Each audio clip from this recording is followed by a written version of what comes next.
जय श्री कृष्ण दोस्तों।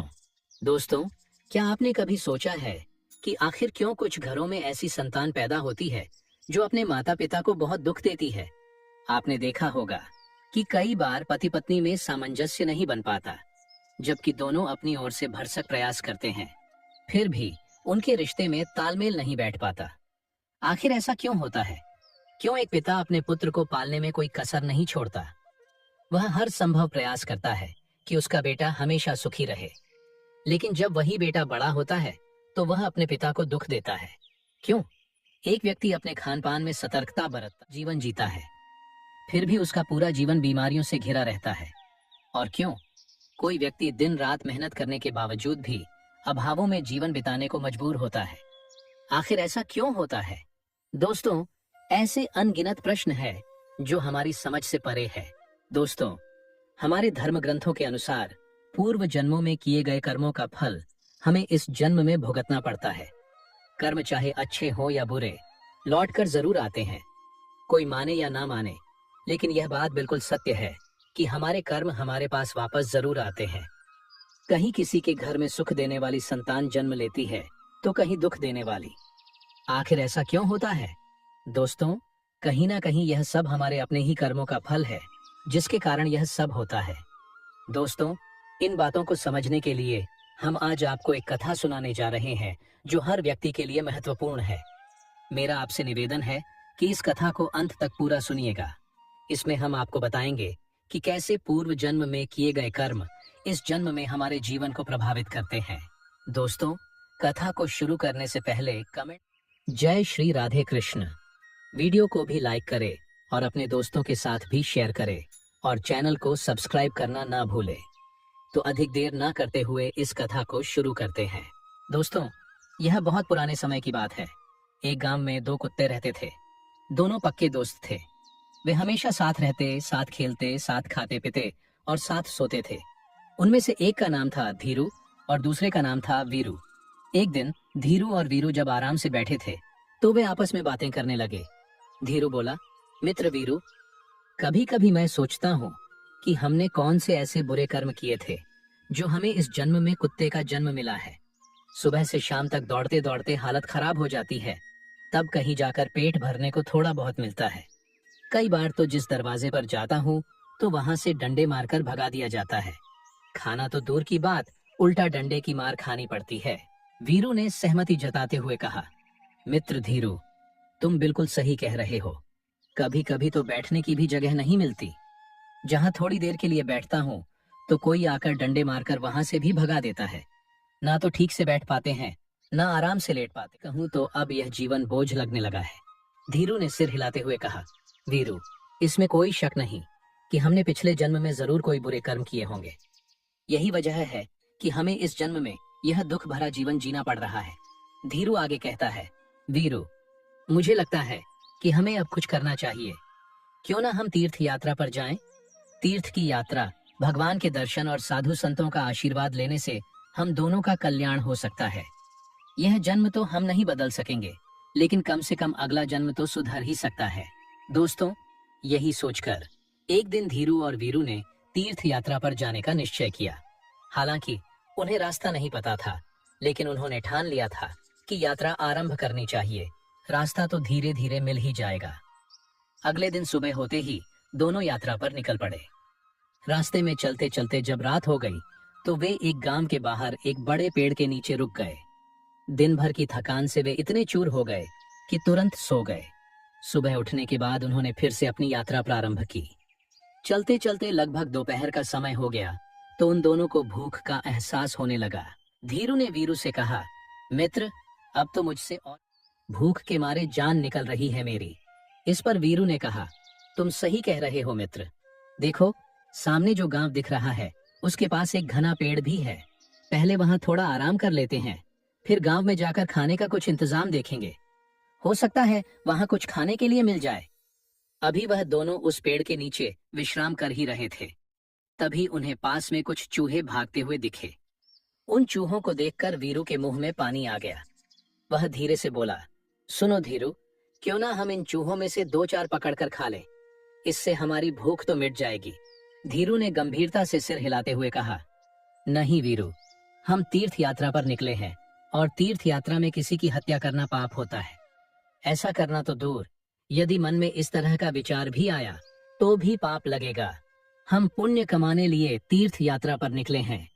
अगर यह पाप कर लिया तो हमारी पूरी तीर्थ यात्रा व्यर्थ हो जाएगी।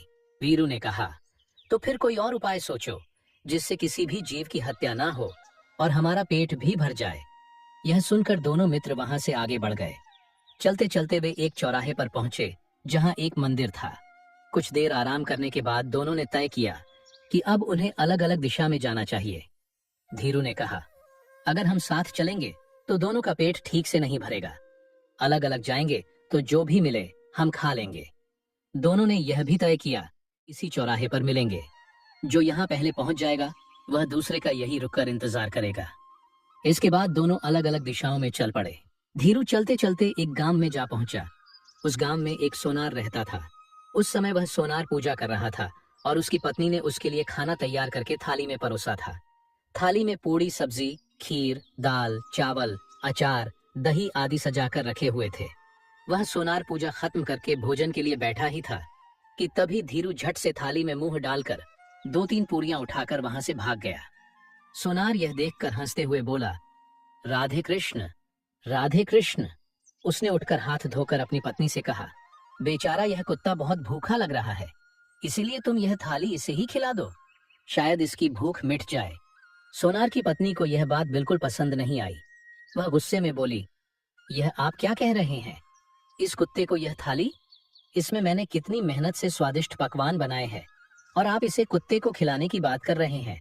सोनार के मन में दया का भाव उमड़ पड़ा। उसने अपनी पत्नी से कहा, तुम सही कहती हो, पर शायद यह कुत्ता बहुत भूखा है। क्या पता इसके भाग्य में ही आज यह थाली लिखी हो।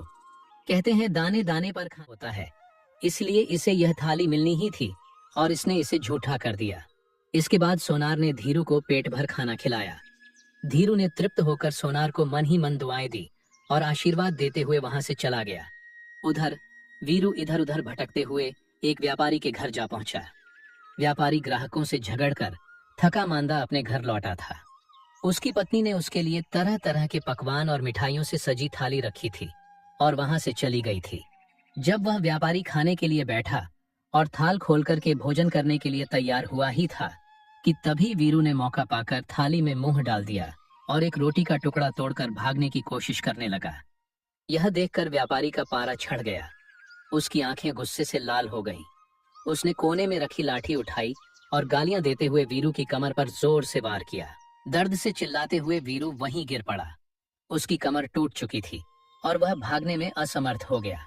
व्यापारी ने गुस्से में आकर उस पर 2-4 लाठियां और मार दी।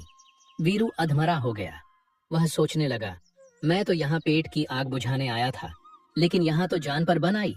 यह व्यापारी कितना निर्दयी है कि एक पूरी का टुकड़ा भी बर्दाश्त नहीं कर सका और मेरी कमर तोड़ डाली। इधर धीरू पेट भर खाना खाकर बैठा था और अपने साथी वीरू का इंतजार कर रहा था। वह बार बार इधर उधर देखता, लेकिन वीरू कहीं नजर नहीं आ रहा था। समय बीतता गया और जब वीरू नहीं लौटा तो वह लाचार और उदास होकर चौराहे पर बैठ गया। थोड़ी देर और इंतजार करने के बाद धीरू ने फैसला किया कि वह वीरू को ढूंढने निकलेगा। उसका दिल बेचैन था और वह अपने दोस्त की तलाश में चल पड़ा। कुछ दूर चलने के बाद उसे वीरू नजर आया। वह दौड़ते हुए उसकी तरफ बढ़ा। उसकी टूटी हुई कमर देखकर वह बहुत ही दुखी हुआ। उसने पूछा, भाई, यह तुम्हारे साथ क्या हुआ? ऐसा किसने किया? कौन इतना निर्दयी है जिसने तुम्हारी कमर तोड़ दी, सिर्फ एक रोटी के लिए? वीरू की आंखों में आंसू आ गए।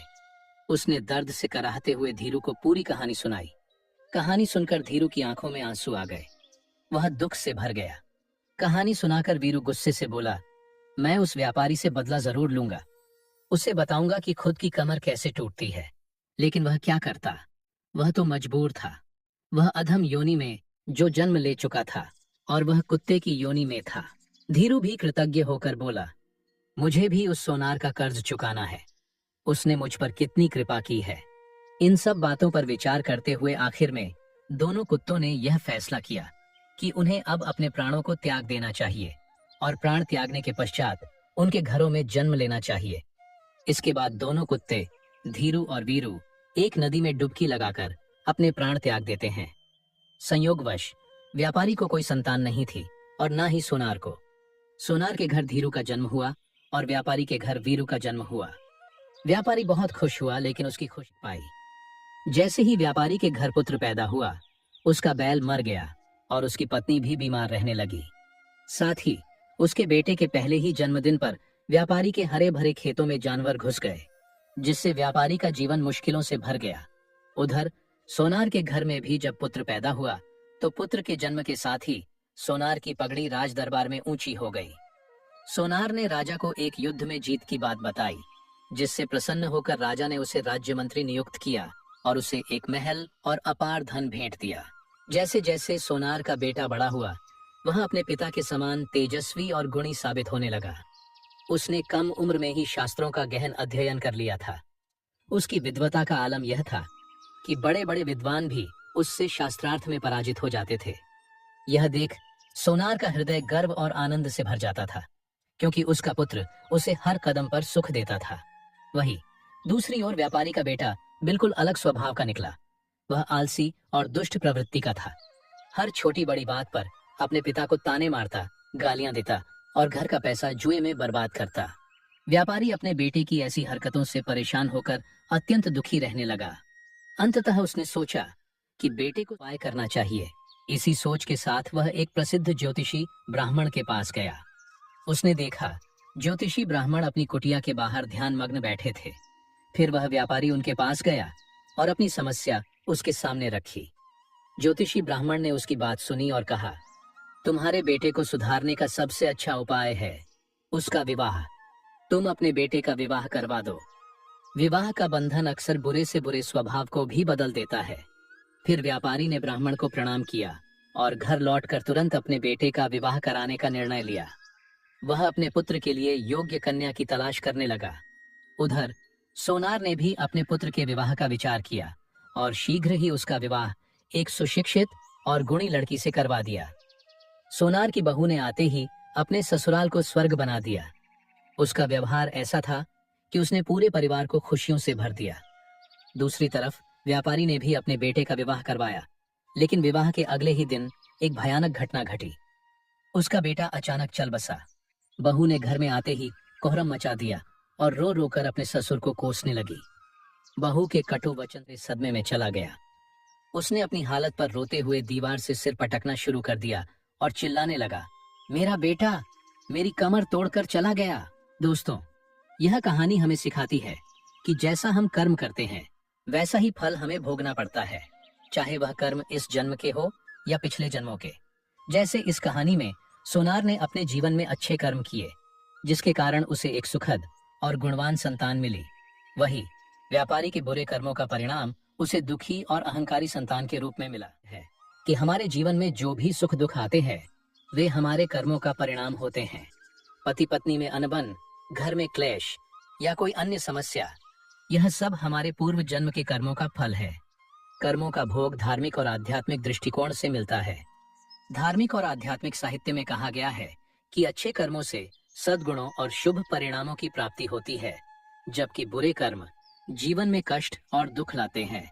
तो दोस्तों, आशा है यह कहानी आपको जरूर पसंद आई होगी। अगर यह वीडियो आपको अच्छी लगी हो तो वीडियो को लाइक और चैनल को सब्सक्राइब अवश्य करें। इस वीडियो को अपने दोस्तों के साथ भी शेयर करें। कमेंट बॉक्स में लिखिए जय श्री राधे कृष्ण। तो मिलते हैं अगले वीडियो में, तब तक के लिए धन्यवाद।